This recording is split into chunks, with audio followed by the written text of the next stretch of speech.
Hello friends, मैं रोशन कुमार आपका स्वागत करता हूं अपने यूट्यूब चैनल क्विजगढ़ में। तो आज हम लोग शिक्षा नीति 2020 के बारे में कुछ मुख्य बिंदुओं को देखेंगे जो कि हमारे आगामी परीक्षाओं में बहुत ही अहम रोल निभाएंगे। तो चलिए शुरू करते हैं इसी के साथ।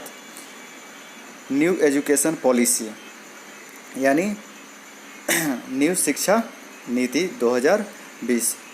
तो भारत इतिहास में अब तक 3 बार शिक्षा नीति आ चुकी है। भारत इतिहास में अब तक 3 बार शिक्षा नीति आ चुकी है। पहला 1968 राजीव गांधी के सरकार में, दूसरा 1986 इंदिरा गांधी जी के सरकार में, और तीसरा 2020 नरेंद्र मोदी की सरकार में। अब अगला क्वेश्चन देखते हैं। कितने साल के बाद देश में एक नई शिक्षा नीति लागू की जा रही है? तो इसका आंसर होगा 34 साल। 34 साल के बाद देश में नई शिक्षा नीति लागू की जा रही है। मानव संसाधन मंत्रालय का नया नाम क्या है? मानव संसाधन मंत्रालय का नया नाम है शिक्षा मंत्रालय। मानव संसाधन मंत्रालय का नया नाम क्या है? शिक्षा मंत्रालय। अब भारत के शिक्षा मंत्रालय की मंत्री कौन है? तो भारत के जो शिक्षा मंत्रालय के मंत्री हैं वो है रमेश पोखरियाल निशंक। रमेश पोखरियाल निशंक को भारत शिक्षा मंत्री नहीं, भारत शिक्षा मंत्रालय के मंत्री के रूप में हम लोग जानेंगे।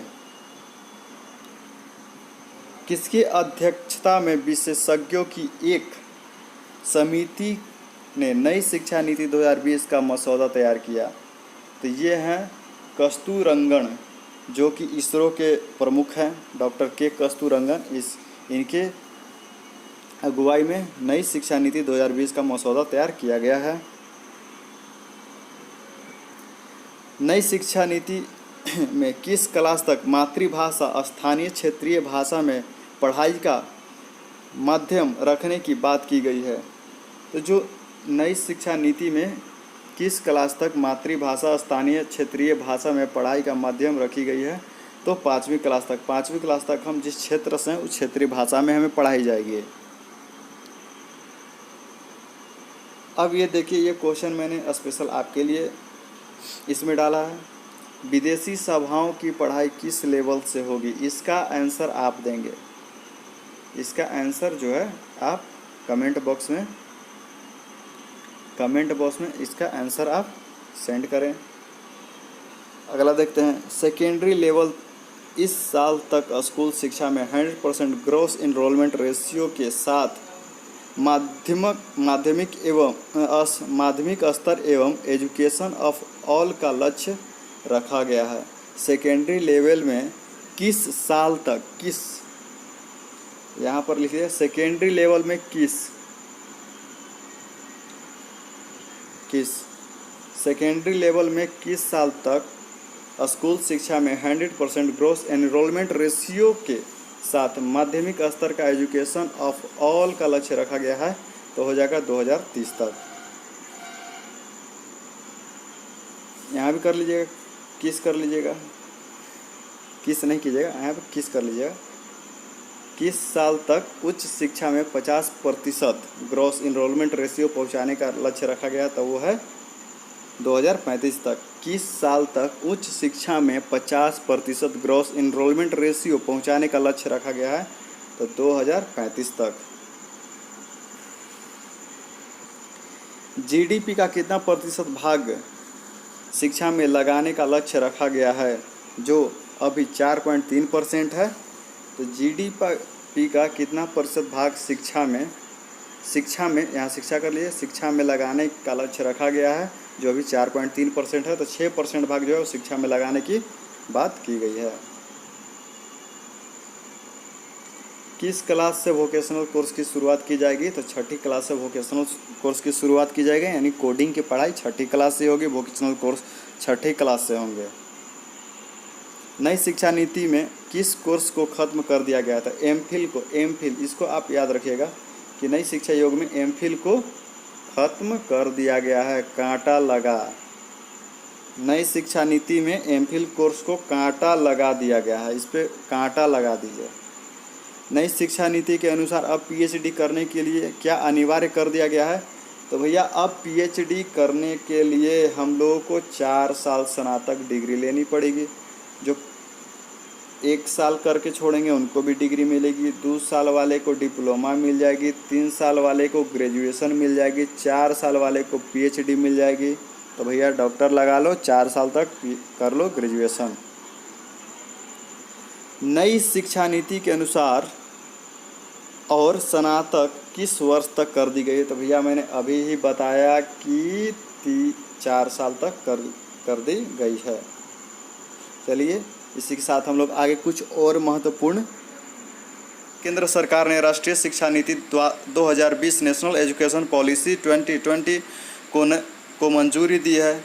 नई शिक्षा नीति 34 वर्ष पुरानी राष्ट्रीय शिक्षा नीति 1986 नेशनल पॉलिसी ऑन एजुकेशन 1986 को प्रतिस्थापित करेगी। अब आगे इसके देखेंगे मुख्य बिंदु को।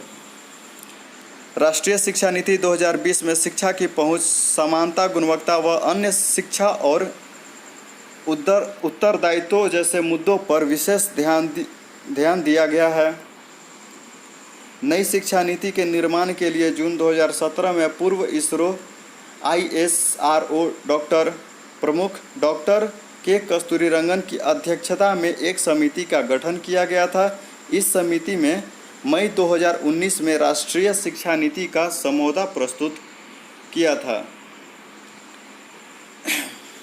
राष्ट्रीय शिक्षा नीति NEP 2020 प्रमुख 1968 और वर्ष 1986 के बाद स्वतंत्र भारत की तीसरी शिक्षा नीति होगी। NEP 2020 के तहत केंद्र व राज्य सरकार के सहयोग से शिक्षा क्षेत्र पर देश की GDP के 6% हिस्से के बराबर निवेश का लक्ष्य रखा गया है।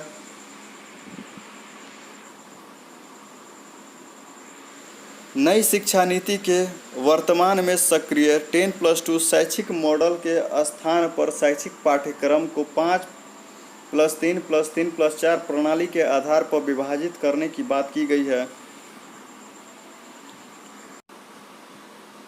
तार्किक शिक्षा सभाएं बाध्यता को दूर करने, दिव्यांग छात्रों के लिए शिक्षा को सुगम बनाने आदि के लिए तकनीक के प्रयोग को बढ़ावा देने पर बल दिया गया है। अब अगला बिंदु देखेंगे।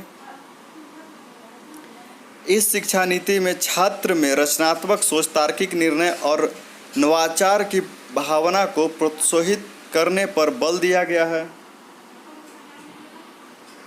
Ministry of human resource development के नाम में परिवर्तन। कैबिनेट द्वारा मानव संसाधन विकास मंत्रालय ministry of human resource development का नाम बदलकर शिक्षा मंत्रालय एजुकेशन मिनिस्ट्री करने की भी मंजूरी दे दी गई है। NEP 2020 के तहत ministry of human resource development का नाम बदलकर शिक्षा मंत्रालय करने का उद्देश्य शिक्षा और सीखने एजुकेशन एंड लर्निंग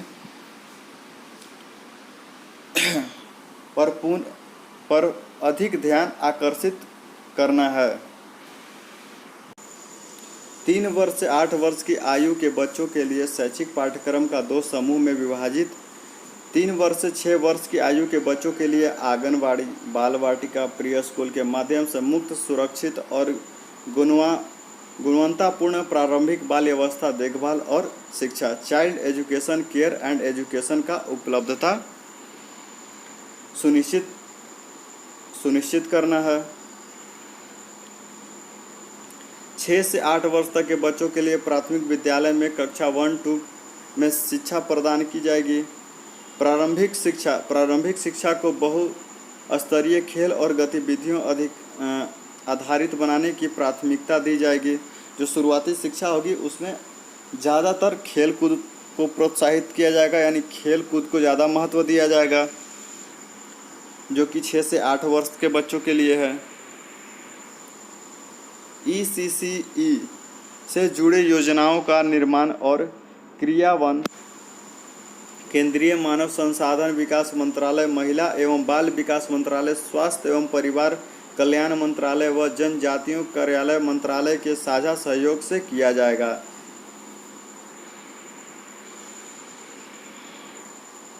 बुनियादी साक्षरता और संख्यात्मक ज्ञान पर एक राष्ट्रीय मिशन। बुनियादी साक्षरता और संख्यात्मक ज्ञान पर एक नया मिशन भी चलाया जाएगा। एनईपी में एमएचआरडी द्वारा बुनियादी साक्षरता और संख्यात्मक ज्ञान पर एक राष्ट्रीय मिशन नेशनल मिशन की स्थापना की मांग की गई है। जैसा कि मैंने पीछे बताया कि अभी बुनियादी साक्षरता और संख्यात्मक ज्ञान पर एक राष्ट्रीय मिशन चलाया जाएगा, जिसके लिए एनईपी में एमएचआरडी द्वारा बुनियादी साक्षरता और संख्यात्मक ज्ञान पर एक राष्ट्रीय मिशन नेशनल मिशन की स्थापना की मांग की गई है।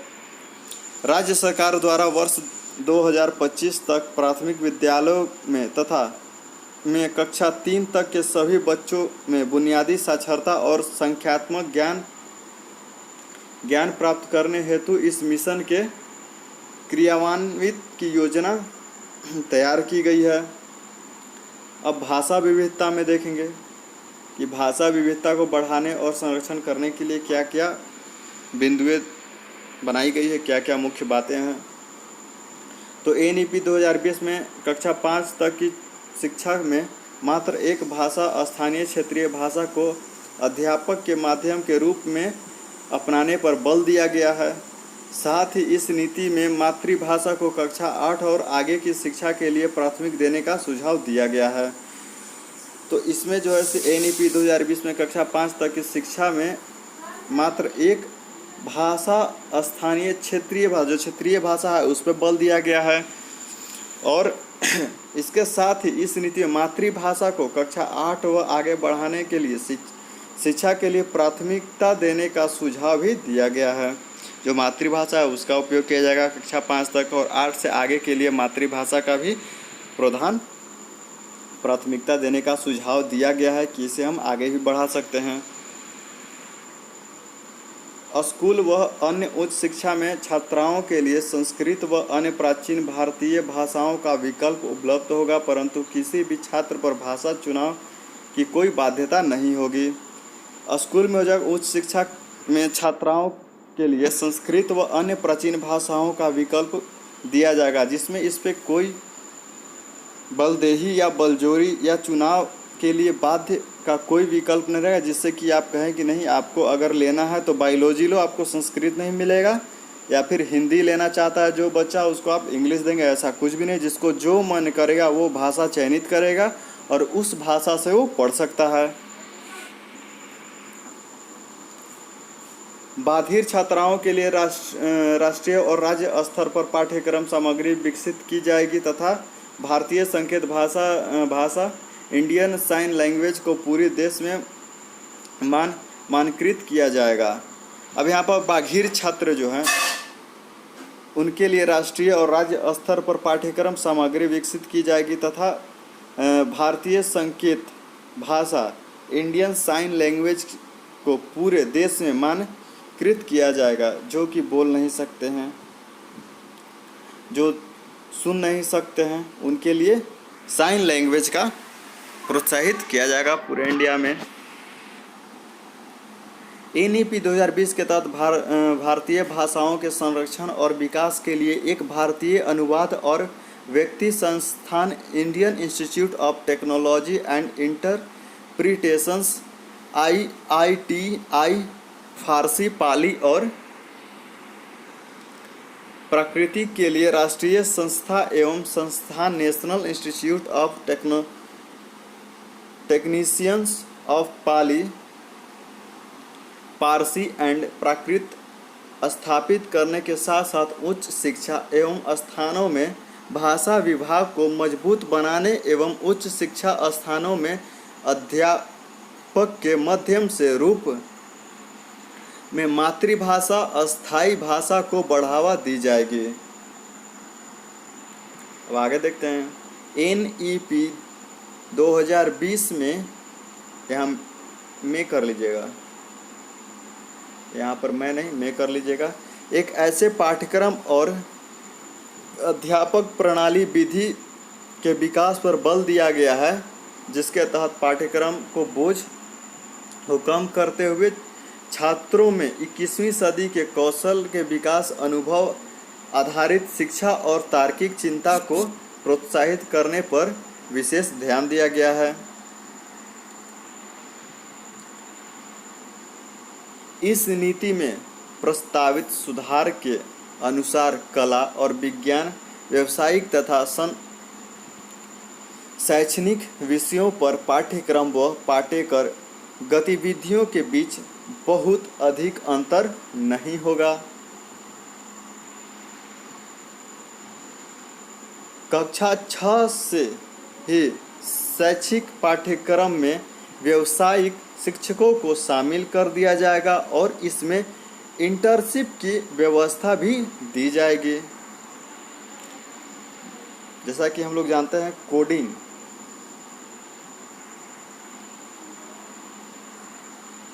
जो कोडिंग होता है, कोडिंग वो कक्षा 6 से ही पाठ्यक्रम में शामिल कर दिया जाएगा। इसके लिए जो बाहरी से शिक्षक आएंगे उनको यहाँ पर पढ़ाने का मौका मिलेगा और उन्हें इंटर्नशिप का भी व्यवस्था कर दिया जाएगा।